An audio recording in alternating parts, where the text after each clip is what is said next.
Dumating na po tayong mamatay. Wala na lang po yun sa inyo. Please, enough of your Lilet. Umaasa si Lilet na pagkikinggan siya nitong si Meredith. Subalit, mabibigo lamang siya at sasabihan pa niya na overacting at ang galing niyang magdrama. Dahil nung nakidnap nga sila, ay napaniwala at na-convince niya itong si Meredith na siya ay mabuting tao. Subalit ang lahat ay palabas lamang pala sapagkat nagawa niya ang bagay na iyon kay Era. Naniniwala si Meredith na sinadya ni Lilet ang pagkahulog nitong si Era sa hagdan. Naiyak na lamang si Lilet dahil pakaramdam niya ay hindi patas itong si Meredith sapagkat ginajudge na kaagad itong si Lilet. Samantalang side pa lang ni Era ang kanyang napakinggan, hindi pa ang kanyang side dahil lamang sa anak niya ito at nakuha na ni Era ang loob ni Meredith. Kaya naman napatanong itong si Lilet kung abogado nga ba siya or judge dahil hindi pa nga niya narinig ang lahat ng side, subalit ginajudge niya kaagad itong si Lilet. Na-rescue naman agad itong si Calorena na tudong suporta dito kay Lilet. Parang siya pa nga ang tunay na ina. At talagang sinabihan niya itong si Meredith na ang tapang naman niya para patulan itong si Lilet at api-apihin. Kung gusto daw niya ay siya ang harapin niya dahil hindi niya uurungan itong si Meredith. Ganun na ba daw siya kahalimaw na maging itong si Lilet na walang kalaban-laban ay kanyang papatulan.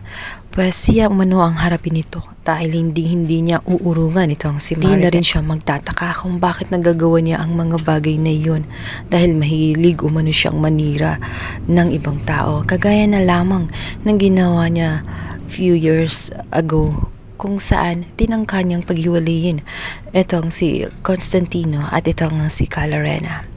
Nainis si Meredith dahil hanggang ngayon ay hindi pa nakamove on itong si Calorena at inuungkat-angkat pa rin ng nagkaraan si Meredith. Sinabihan niya itong si Calorena na wala na siyang panahon para patulan pa siya upang balik-balikan pa ang mga nakaraan. Wala umanong patutunguhan ang kanilang mga salaysay. Ngunit sinabi ni Calorena, dito naman ay sinabi nitong si Calorena na hindi rin naman maganda ang kanyang ginawa kung saan maging itong si Lilet ay kanyang papatulan at talagang i-judge niya dahil lamang sa mga sinasabi ng kanyang anak na si Era. Natitiyak umano niya na sinungaling din ang kanyang anak kagaya na lamang ng pagsisinungaling at paggagawa niya ng kwento dito kay Arthur ni Constantino. Kaya noon sila hindi siya makakapayag na maging itong si Lilet ay kanyang saktan. Maya-maya pa nga ay dumating na nga itong si Tinang na galit matapos marinig na sinaktan niya itong si Lilet. Agad-agad ay kinuha nito ang mga bulaklak at itinapon sa harapan nitong si Meredith. Hindi kumibo itong si Meredith at sinabihan lang itong si Tinang na nonsense ang kanyang mga pinagsasabi. Hanggang maya-maya ay dumating na nga itong si Era at sinabihan na tumigil sila at huwag pagtutulungan ang kanyang ina.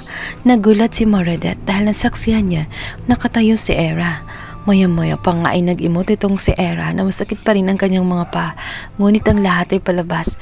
Magaling na talaga ang kanyang mga paa. Pinaniwala lamang niya si Meredith na hindi pa siya okay nang sa ganoon makuha niya ang simpatya ng kanyang ina. Itong si Meredith. At dahil nga nakuha na ni Era ang atensyon at nakapokus na ang mga tao sa kanya, ay itutudo na nga niya ang kanyang pag-iinarte. Gagalingan na niya. At dito nga ay hindi makakalagpas itong si Lilet dahil lahat ng ito ay isisisi niya kay Lilet. Wala umanong utang na loob itong si Lilet matapos daw madamay ang kanyang mati nung mga time na nakidnap siya. Ngayon, ito pa daw ang igaganti nitong si Lilet kung saan gustong-gusto nito nasaktan ang mga mahal sa buhay nitong si Meredith. Kahit anong gawin ni Era ay hindi na naniniwala itong si Lilet maging ang mga nakapaligid sa kanya dahil kilalang kilala nila itong si Era na mahilig mag-imbento ng kwento.